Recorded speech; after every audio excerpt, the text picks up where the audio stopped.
Hey guys, welcome to Arsenal Fan TV, and this is my preview for Saturday's game away to Swansea. Not a fixture that has been kind for us, home or away. We've got a very poor record against Swansea since they've been promoted to the Barclays Premier League, and in a way you could argue that they're the new Bolton for us, in the way that Bolton was such a bogey team for so many years. Swansea seem to be having a similar effect on us. I can't quite remember the last time we actually beat them convincingly. They always give us a really difficult game, especially away from home.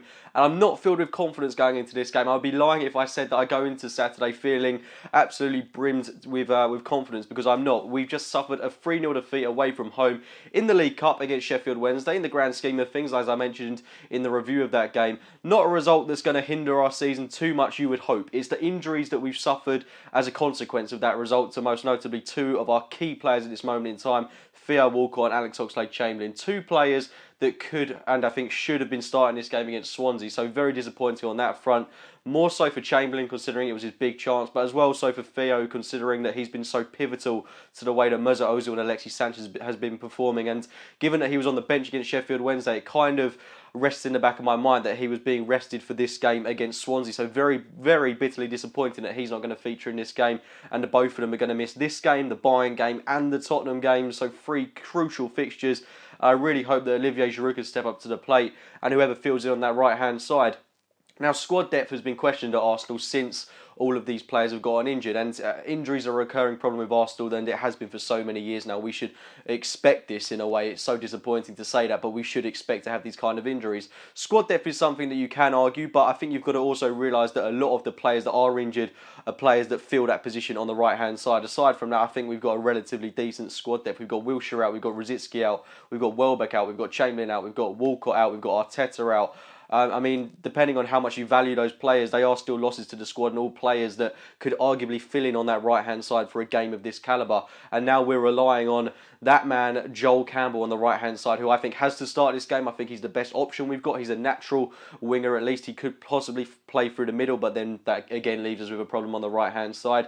And I think Campbell would be the obvious solution. But if he is going to play, which I think he will, he's got to raise his game so much from the way he performed in the game against Sheffield Wednesday, as well as the way he performed against Spurs and in any other fixture he's performed in this season. He hasn't quite cut the grade for me. He's shown as of yet that he's not quite suited to Arsenal Football Club. And to be fair, I think I'm just being a little bit too polite on him there. I don't think he's of an Arsenal quality as of yet. He hasn't shown me in an Arsenal shirt he's good enough to play for this club. This is his chance if he takes it. I'm hoping that he'll do something in this game. It's a massive opportunity for him. If he wants to remain at Arsenal Football Club, I hope he'll show that in the way that he plays in this game.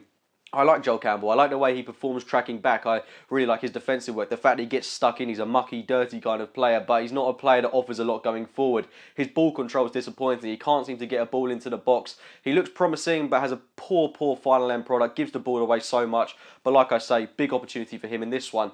There are a few other alternatives that are flying around going into this game of what we could do for that right-hand sided solution. One idea that I'm not particularly fond of is bringing Flamini alongside Coquelin. I don't want to disrupt that partnership of Coquelin and Cazorla in the midfield. I think that would really hinder us in this game, and play Cazorla on that right-hand side. That's not something I'm a fan of. Really don't want to do that. Another idea is to push Bellerin forward and play Debuchy at right back. Given how Debuchy's played for any game this season, he's represented to me that he doesn't want to be at Arsenal Football Club, or he's just playing awfully. Either way, he doesn't deserve a place in the Arsenal starting 11 for me in this game. Another option is to play Callum Chambers at right back.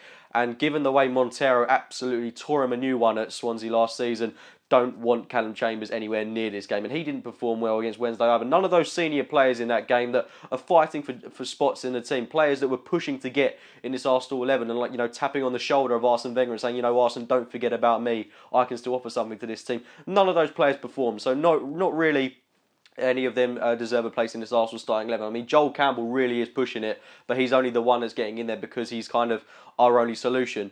There is one final alternative that definitely 110% will not happen, but we could play a three at the back of Mertesacker, Koscielny, Gabriel, then effectively play with wing-backs in Monreal and Bellerin. Maybe the midfield pivot would remain the same with Coquelin and Cazorla, and then Alexis Sanchez, Olivier Giroud and someone else up top, but that's something that will not happen. Get it out of your minds. I don't really know why I brought it up, because effectively that's not a system that Arsene Wenger would deploy. But we are in a bit of a rut in the manner that we've got so many players out injured so early early in the season. Crucial players to our squad as well. Ramsey, a player that I think we're going to miss in this game. That defensive stability that he brings to the game and the tempo that he adds, I do think we're going to miss him. And I'm really not looking forward to this game in any way, shape or form. But hopefully we can overturn that poor result we had against Wednesday in midweek.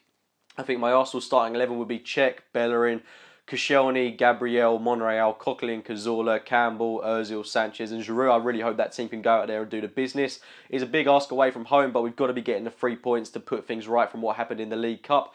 As well as that, Swansea are a very good team. I mean, a point I don't think would be the end of the world in this game, but it's very important for me, and I think I go without saying for any Arsenal fan that we've got to be getting 3 points. But in the bigger picture, I don't think a point would be a horrible result. You know, Manchester United have gone to Swansea, they've lost. I think it's going to be very difficult for teams to go to the Liberty Stadium and actually pick up all 3 points. So it would be a very good achievement if we can get the win. But like I say, other big teams will struggle at the Liberty Stadium.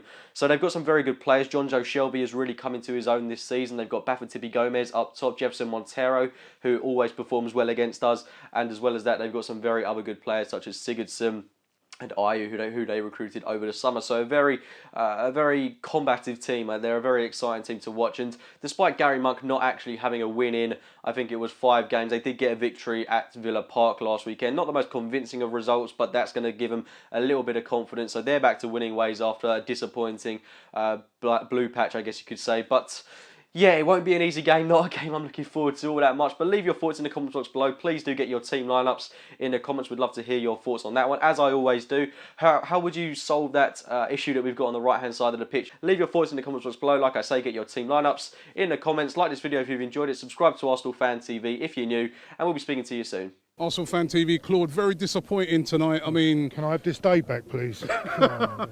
6 hours to get on a coach that's gone round about 3 roundabouts because he got lost.